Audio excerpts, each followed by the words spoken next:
Hello friends, welcome to our channel. இன்னைக்கு பதிவில் தீபாவளிக்காக ஒரு ஸ்பெஷல் முறுக்கு, செட்டிநாடு சைடில் செய்யக்கூடிய ஒரு வெள்ளை முறுக்கு, தேங்காய் பால் முறுக்கு ரொம்ப சிம்பிளாக ரொம்ப குயிக்காக எப்படி செய்கிறது அப்படின்னு இன்னைக்கு பதிவில் பார்க்கலாம் வாங்க.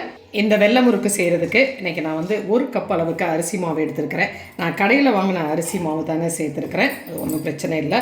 அதை லைட்டாக நம்ம வந்து சலிச்சுக்கலாம். எந்த திப்பி எதுவும் இல்லாதபடிக்கு இந்த மாவை சலிச்சு எடுத்துக்கிறேன்.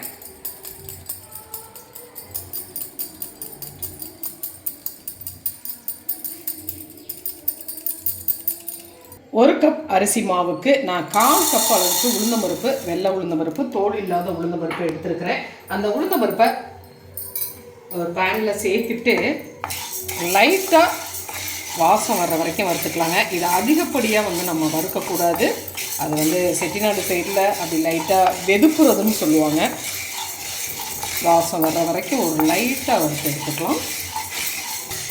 லைட்டாக வறுபட்டு வாசம் கமகமன்னு வர ஆரம்பிச்சிருச்சு. இந்த ஸ்டேஜில் நம்ம வந்து அடுப்பை ஆஃப் பண்ணிடலாம். ஆஃப் பண்ணிவிட்டு இது ஒரு பிளேட்டுக்கு மாற்றிட்டு ஆற வச்சு இது நல்லா மிக்ஸி ஜாரில் நைஸாக பொடி பண்ணி எடுத்துகிட்டு வந்துடலாம். பாருங்கள், இது பாருங்கள், 1 கப் அளவுக்கு தேங்காய் எடுத்துருக்கிறேன். இன்றைக்கி நான் வந்து தேங்காய் பால் சேர்த்து இந்த முறுக்கை செய்ய போகிறேங்க.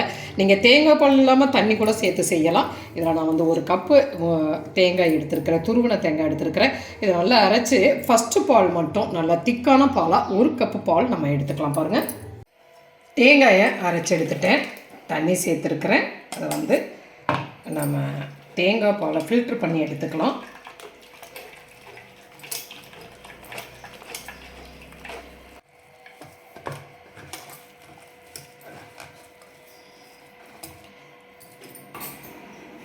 உளுந்தம்பருப்பு ஆறிடுச்சு, அதை மிக்ஸி ஜாரில் சேர்த்துட்டேன். நைஸாக பொடி பண்ணி எடுத்துகிட்டு வந்துடலாம். நைஸ் பவுடர் ஆகிடுச்சு.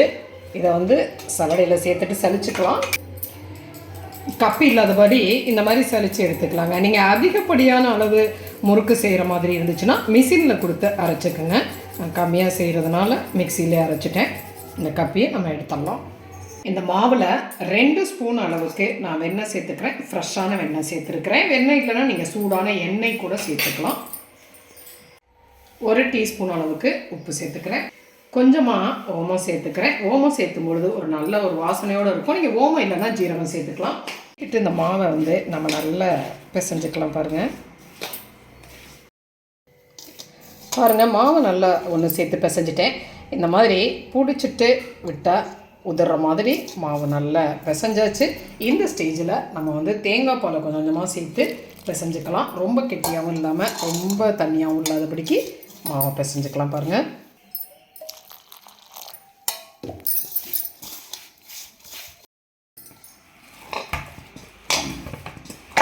பாருங்கள், முறுக்கு மாவை நல்லா பிசைஞ்சாச்சு. ஒன்று சேர்த்து ரொம்ப கெட்டியாகவும் இல்லை, ரொம்ப தண்ணியாகவும் இல்லை, சரியான பதத்துக்கு மாவு ரெடி ஆகிடுச்சு. முறுக்கு செய்யும் பொழுது எப்பொழுதுமே மாவை மூடி வச்சு அப்புறம் தாங்க திறந்து கொஞ்சம் கொஞ்சமாக எடுத்துக்கணும். இல்லைன்னா மாவு காஞ்சி போயிடும். மாவை நான் மூடி வைக்கிறேன். இது மாவில் நம்ம கொஞ்சம் கொஞ்சமாக எடுத்துக்கலாம். இந்த மாதிரி ஹோல் உள்ள முறுக்கு குழா நான் எடுத்துருக்கிறேன். இந்த பித்தளை குழா நான் எடுத்துருக்குறேங்க. நீங்கள் எதை வேணாலுமே எடுத்துக்கலாம். உங்கள் வசதிக்கு தகுந்த மாதிரி மாவை ஃபில் பண்ணிக்கலாம்.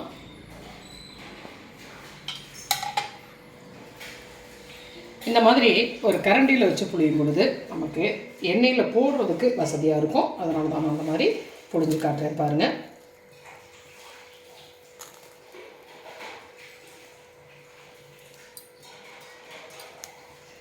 ஃபைனலாக இப்படி எடுத்து விட்டுடலாம். பாருங்கள், அடுப்பில் பேன் வச்சு எண்ணெய் சேர்த்துருக்குறேன். எண்ணெய் நல்லா காஞ்சிருச்சு. எண்ணெய் காஞ்சதுக்கப்புறம் அடுப்பை நீங்கள் லோ ஃப்ளேம்லேயே வச்சுக்கோங்க. வச்சுட்டு முறுக்கை அதில் சேர்த்துடலாம். முறுக்கு நல்லா வேக ஆரம்பிக்குது இல்லையா? 1 சைடு வெந்ததுக்கப்புறம் நம்ம அடுத்த சைடு திருப்பி விடலாம். பாருங்கள் 1 சைடு வெந்துருச்சு. இந்த ஸ்டேஜில் அடுத்த சைடுக்கு நம்ம திருப்பி விட்டுக்கலாம். இன்னொரு சைடும் நல்லா வேகட்டும். நீர்க்குமிழிகள்லாம் அடங்குற வரைக்கும் வேகட்டுங்க. பாருங்கள், அழகாக வெந்து அந்த நீர்க்குமிழிகள்லாம் அடங்கி முறுக்கு ரெடி ஆகிடுச்சு. இந்த ஸ்டேஜில் நம்ம முறுக்கை எடுத்துடலாம். தேங்காய் பால் முறுக்கு,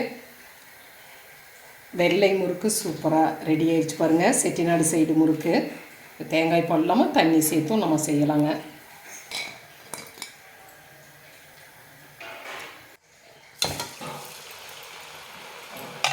ஒவ்வொரு முறுக்காக போட்டுட்ருக்கோங்க. உங்களுக்கு ப்ராக்டிஸ் இருந்துச்சுன்னா நீங்கள் 2 முறுக்காக கூட அதை போடலாம்.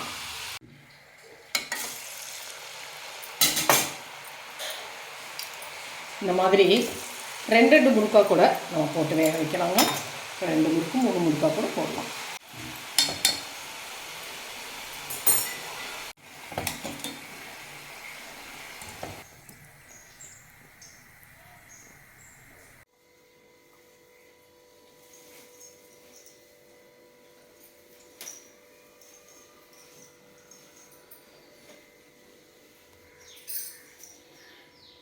பாருங்கள், சுவையான செட்டிநாடு முறுக்கு, வெள்ளை முறுக்கு, தேங்காய் பால் முறுக்கு ரொம்ப டேஸ்ட்டாக பொறுன்னு ரொம்ப குயிக்காக செஞ்சுட்டோம் இல்லைங்களா.